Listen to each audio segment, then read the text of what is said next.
Hi, welcome back to Blog Fix Friday. Blog Fix Friday is where I share a quick tip or trick that will improve your blogging life and make it easier.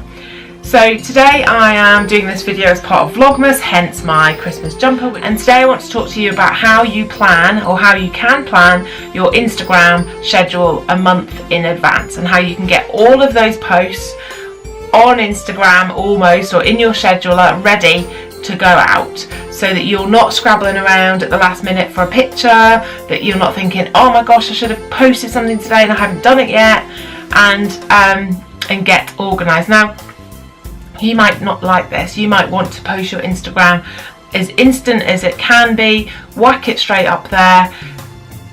You know, that's absolutely fine. If that's what you want to do, then you should totally do that. There is nothing at all instant about my Instagram. Now, I've talked to friends about this before, and there's quite a divide, I think, in the terms of the people that like it to be instant and the people that like it to be curated and scheduled. Now, I don't think there's a right or wrong. It says Instagram, but it doesn't mean it has to be instant. Now, all of the pictures on my main Instagram account, which is at YouBabyMeMummy, are totally in the moment, captured images, maybe my daughter running around a park and me snapping her, and they are then not posted straight away. They are then edited, and I think of captions for them and I schedule them for the weeks, you know, days in advance or whatever. But they are instant moments, and that just because they're scheduled later doesn't mean that the moment was any less genuine. So that's what I think about that. On my other account, I might put some images up to promote a course I'm doing, so they're not necessarily instant captured moments. But either way, it's totally fine. Instagram must be your thing, and it must be either instant if you wanted to, a mix of both, or all curated and scheduled. It doesn't mean it's any less value either way. But this is how I would schedule a month's worth of content, so that you don't have that kind of stress trying to think of something to get up, because it can be a struggle to post daily and keep on top of it all with everything else that's going on. So I would first plan or schedule, plan my month, and I use Grum to schedule all of my Instagram. Now, what Grum has, G-R-U-M, that no other scheduler does, or that I've found so far, is it actually posts it for you. So not like Latergram, or what is now Later, or Buffergram, or anything else that just reminds you to post it and you have to still click it through yourself. Grum does the whole thing for you. So you schedule it on your desktop, then you can just totally forget about it, and Grum will do it all for you, and it'll just appear at the time you told it to, which is great when you're on holiday and you don't want to necessarily be, oh gosh, I've got to push that through. Not that it takes a lot of time, but it's one less job to do. Grum will also put the hashtags in the first comment box, which is just genius. So that is my huge recommendation. I'm not on commission, but it's worth, I think I paid $25 for lifetime access through AppSumo, but now I think it's $9 a month, but it's worth every penny. I paid double because it really is that good.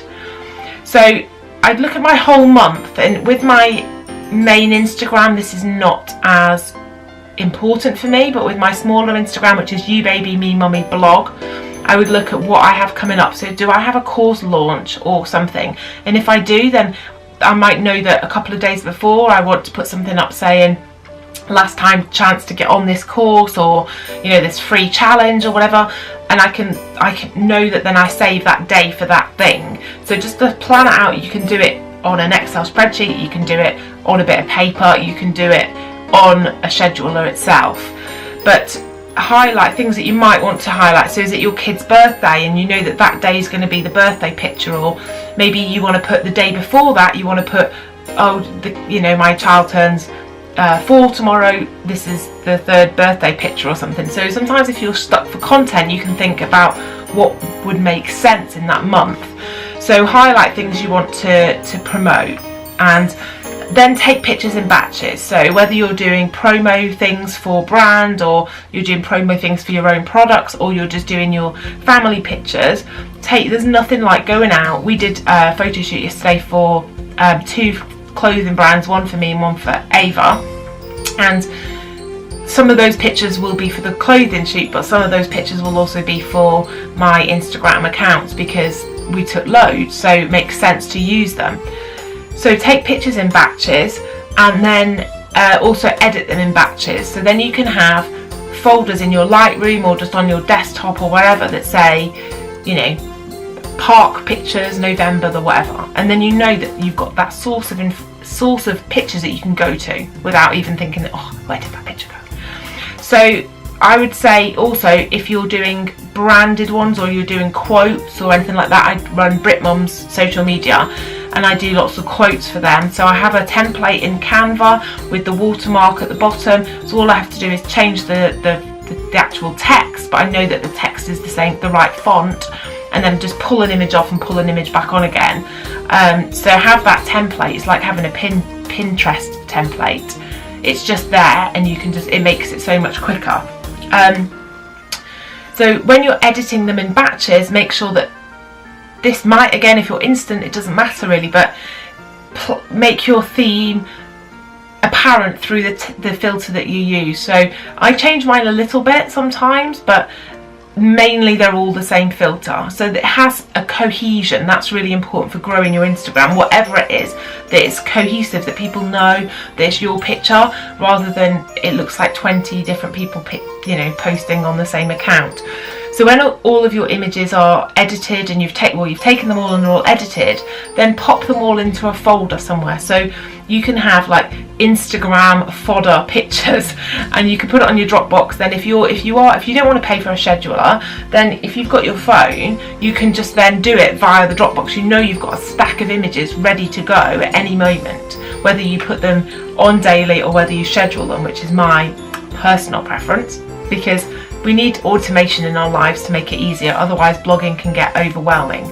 And the last thing I would say is to use keyboard shortcuts. So I have them set up, so if I'm doing a quote, I have quote hashtag, I press the button and all of the hashtag quotes will come up. So I use that a lot for BritMums when I'm regramming an image.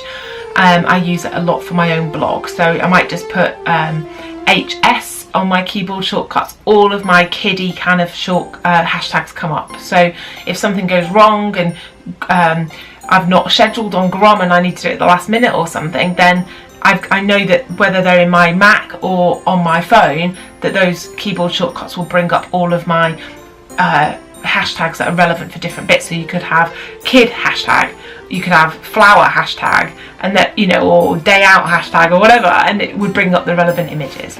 So that is how I would schedule a month in advance. Now I run 3 Instagram accounts, and those tips help me keep my head above water with all of them. So this has been Blog Fix Friday. I hope that's been helpful, and I'll see you next week for more tips and tricks. Bye!